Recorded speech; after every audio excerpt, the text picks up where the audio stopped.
12 లక్షల వరకు no tax అని బడ్జెట్లో ప్రకటించగానే దేశం మొత్తం అవాక్కైంది. ఇక్కడి దాకా ఓకే. ఇప్పుడు చెప్పబోయే విషయం వింటే 12 లక్షల ఆదాయం దాటి పన్ను కట్టే వాళ్ళంతా ఖచ్చితంగా షాక్ అవుతారు. ఏదో రకంగా ఎంతో కొంత ట్యాక్స్ ఎగ్గొట్టాలనుకునే వాళ్ళందరికీ ఇదో హెచ్చరిక. ఇకపై మీ వాట్సాప్ మెసేజ్ని, ట్రావెల్ హిస్టరీని, టెక్స్ట్ మెసేజ్లన్నింటినీ సర్కార్ యాక్సెస్ చేయబోతోంది. మీరు కట్టే పన్ను సాక్షిగా మీరు విన్నది నిజమే.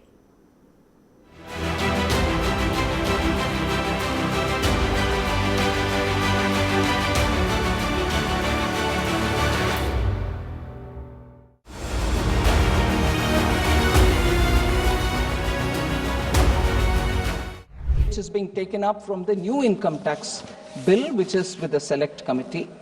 But I want to assure the honourable member that a provision particularly to look at the data exists in the current environment, particularly in certain cases of search and seizure authorized by the competent authority, where access code is not available and the person concerned is not cooperating with the proceedings, the authorized officer may gain access to such computer system exists even now. విన్నారుగా, parliament సాక్షిగా ఆర్థిక మంత్రి Nirmala Sitharaman mind blank అయ్యే ప్రకటన చేశారు. రాబోయే రోజుల్లో income tax అధికారులు దేశ ప్రజల గూగుల్, వాట్సాప్ డేటాని యాక్సెస్ చేయబోతున్నారు. ఇప్పటికే దేశంలోని ట్యాక్స్ ఎగవేతదారుల్ని కనిపెట్టేందుకు సరికొత్త టెక్నాలజీతో కూడిన AI టూల్స్ ని ఇన్కమ్ ట్యాక్స్ డిపార్ట్మెంట్ వినియోగిస్తోంది. ఇందుకు అనుగుణంగా ఆదాయ పన్ను చట్టంలో కొత్త మార్పులకు శ్రీకారం చుట్టబోతున్నారు. అక్రమార్కులను, పన్ను ఎగవేతదారుల్ని పట్టుకునేందుకు మరిన్ని డిజిటల్ ఆధారాల్ని సేకరించేందుకు రూట్ క్లియర్ చేస్తున్నట్టు కనిపిస్తోంది. ఈ చర్యలు పన్ను ఎగవేతదారులకు పెద్ద ఎదురుదెబ్బే అని చెప్పాలి.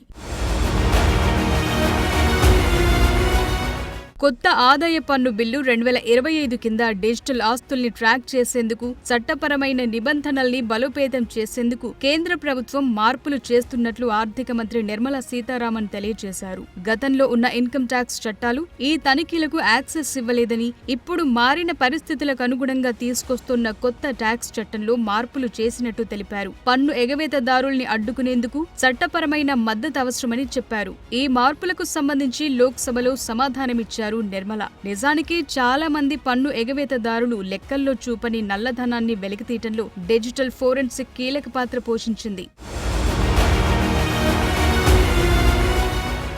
మొబైల్ ఫోన్లలో ఎన్క్రిప్ట్ చేసిన మెసేజ్లను అనలైజ్ చేయడంతో లెక్కల్లో చూపని 250 కోట్ల డబ్బుని ఇన్కమ్ ట్యాక్స్ అధికారులు వారి దర్యాప్తులో గుర్తించారు. అదేవిధంగా క్రిప్టో కరెన్సీ ఆస్తులకు సంబంధించిన ఆధారాల్ని కూడా వాట్సాప్ సందేశాల ద్వారా కనుగొన్నారు. వాట్సాప్ కమ్యూనికేషన్ లెక్కల్లో చూపని 200 కోట్ల డబ్బుని వెలికి తీసేందుకు సహాయపడిందని నిర్మలా సీతారామన్ చెప్పారు. అందువల్ల ప్రజల digital foot prints income tax అధికారులకు కీలకంగా మారనున్నట్లు ఆవిడ బలంగా చెప్తున్నారు. అందువల్ల ట్యాక్స్ ఎగ్గొట్టాలనుకునేవారు తమ డబ్బుని దాచేందుకు తరచుగా ట్రావెల్ చేసిన ప్రదేశాల వివరాలను సైతం గూగుల్ మ్యాప్ హిస్టరీ నుంచి తీసుకున్నట్లు చెప్పారు.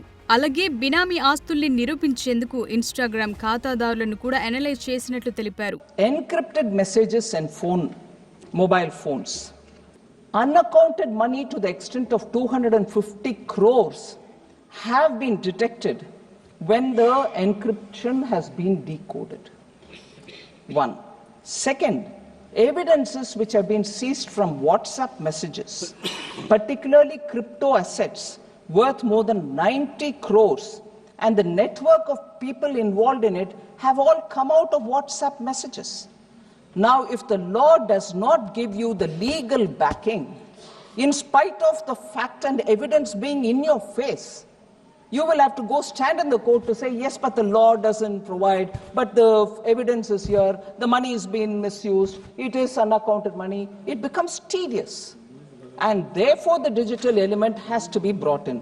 కొత్త ఆదాయపు పన్ను చట్టం అమల్లోకొస్తే పన్ను ఎగవేతదారులు తమ ఆర్థిక లావాదేవీలను దాచేందుకు ఉపయోగించే డిజిటల్ మార్గాలన్నీ బయటకొస్తాయి. క్రిప్టో కరెన్సీ, ఆఫ్షోర్ ఖాతాల రూపంలో వారు దాచిన ఆదాయాన్ని కనుగొనేందుకు అధికారులకు వీలవుతుంది. ఇలా బయటపడిన లావాదేవీలపై భారీ జరిమానాలు, వడ్డీతో కూడిన బకాయిలు, కొన్ని సందర్భాల్లో జైలు శిక్షలు కూడా విధించే అవకాశం ఉంటుంది. ఇది పన్ను ఎగ్గొట్టాలనుకునే వాళ్లందరికీ ఆర్థికంగానూ, చట్టపరంగానూ చిక్కుల్లో పడేస్తుంది. డిజిటల్ డేటా యాక్సెస్ వల్ల పన్ను ఎగవేతదారులు ఐటీ అధికారుల మానిటరింగ్ లో ఉంటారు. దీనివల్ల వారు తమ ఆర్థిక కార్యకలాపాల్ని దాచడం కష్టమవుతుంది. ట్యాక్స్ ఎగవేతలో భాగంగా నగదు లావాదేవీలు, నకిలీ బిల్లులు ఉపయోగించే వాళ్లంతా డిజిటల్ ట్రాకింగ్ వల్ల ఇబ్బందులు ఎదుర్కొంటున్నారు. అందువల్ల ఇకపై పన్ను ఎగ్గొట్టే ఆలోచన ఉన్నవాళ్లంతా మానుకోవాలని ఆర్థిక నిపుణులు సూచిస్తున్నారు. ఎంత డబ్బైనా సంపాదించుకోండి గాని పద్ధతిగా ట్యాక్స్ మాత్రం కట్టేయండి, మిగిలిన మొత్తాన్ని హాయిగా ఖర్చు పెట్టుకోండి అనే సూచనలు వినిపిస్తున్నాయి.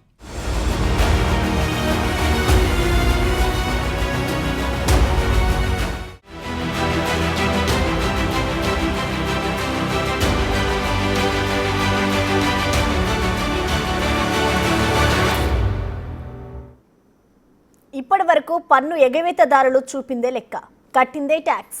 కానీ ఇకపై అలా ఉండదు. మీరు చూపిన లెక్కతో పాటు చూపని లెక్కకు కూడా పన్ను కట్టాల్సిందే. కొత్త పన్ను చట్టం తీసుకొచ్చే డిజిటల్ యాక్సెస్ వెసులుబాటుతో మొత్తం సీనే మారిపోతోంది. కొత్త ఆదాయపు పన్ను చట్టంతో రాబోయే మార్పులేంటి? దానివల్ల దేశ పౌరుల గోప్యత విషయంలో సమస్యలు వస్తాయా?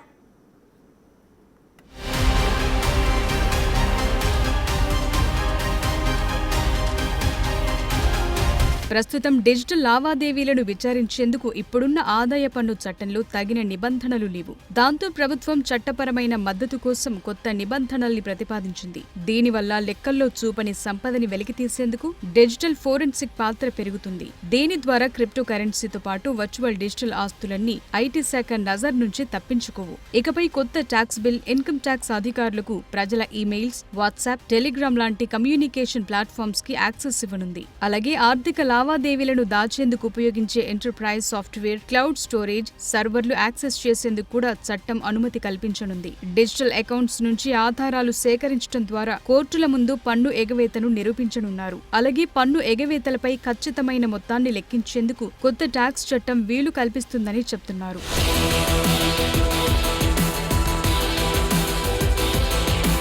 కొత్త ట్యాక్స్ బిల్ ప్రకారం ఐటీ అధికారుల దర్యాప్తు ఇకపై కాగితాలు, భౌతిక ప్రాంగణాలకు మాత్రమే పరిమితం కావు. కొత్త చట్టం పన్ను పరిశీలనను డిజిటల్ రంగానికి కూడా విస్తరిస్తుంది. కొత్త రూల్స్ ప్రకారం కీలకమైన సమాచారాన్ని నేరుగా పెంపొందించేందుకు పాస్వర్డ్లు, యాక్సెస్ కోడ్ల లాంటివేవీ అవసరం లేని అధికారాన్నిస్తాయి. దీనివల్ల భవిష్యత్తులో లెక్కల్లో చూపని నగదుకు సంబంధించి ప్రజలకు పన్ను ఎగవేత నోటీసులు సైతం వచ్చే అవకాశం ఉందని నిపుణులు అంచనా వేస్తున్నారు. ఇక ఆస్తుల అటాచ్మెంట్లోనూ కీలక మార్పు రాబోతోంది. గతంలో ఇన్కమ్ ట్యాక్స్ అధికారులు ఆస్తుల్ని స్వాధీనం చేసుకునే ముందు నోటీస్ జారీ చేయాల్సి వచ్చేది. ఇప్పుడు అలా కాదు. ముందస్తు నోటీస్ లేకుండానే సోదాల సమయంలోనే వెంటనే ఆస్తుల్ని అటాచ్ చేయొచ్చు. ఇది 6 నెలల వరకు అమల్లో ఉంటుంది. ఈ సమయంలో యజమాని ఆస్తిని అమ్మకుండా, బదిలీ చేయకుండా నిరోధిస్తుంది. ప్రస్తుతం దేశంలో 1961 నాటి ఆదాయ పన్ను చట్టం అమల్లో ఉంది. ఇప్పుడు కొత్తగా తీసుకురాబోయే ఆదాయపు పన్ను బిల్లు 2025 పార్లమెంటరీ కమిటీ సమీక్షలో ఉంది. ఇది భారతదేశ పన్ను చట్టాన్ని ఆధునీకరించడంతో పాటు డిజిటల్ లావాదేవీల వల్ల తలెత్తే సవాళ్లను పరిష్కరించడమే లక్ష్యంగా పెట్టుకున్నారు. మన దేశంలో ప్రస్తుతం 1961 ఆదాయపు పన్ను చట్టం అమల్లో ఉంది. దీన్ని సరళీకరించేందుకు, ఆధునీకరించేందుకు నూతన ఆదాయపు పన్ను చట్టం 2025 బిల్లు తీసుకొచ్చారు. ప్రస్తుతం ఇది పార్లమెంట్ సెలెక్ట్ కమిటీ పరిశీలనలో ఉంది. ఇప్పుడున్న చట్టంలో 47 అధ్యాయాలు, 1200 రూల్స్, 900 స్పష్టీకరణలు ఉండగా కొత్త బిల్లులో దీన్ని 23 అధ్యాయాలకు తగ్గించారు.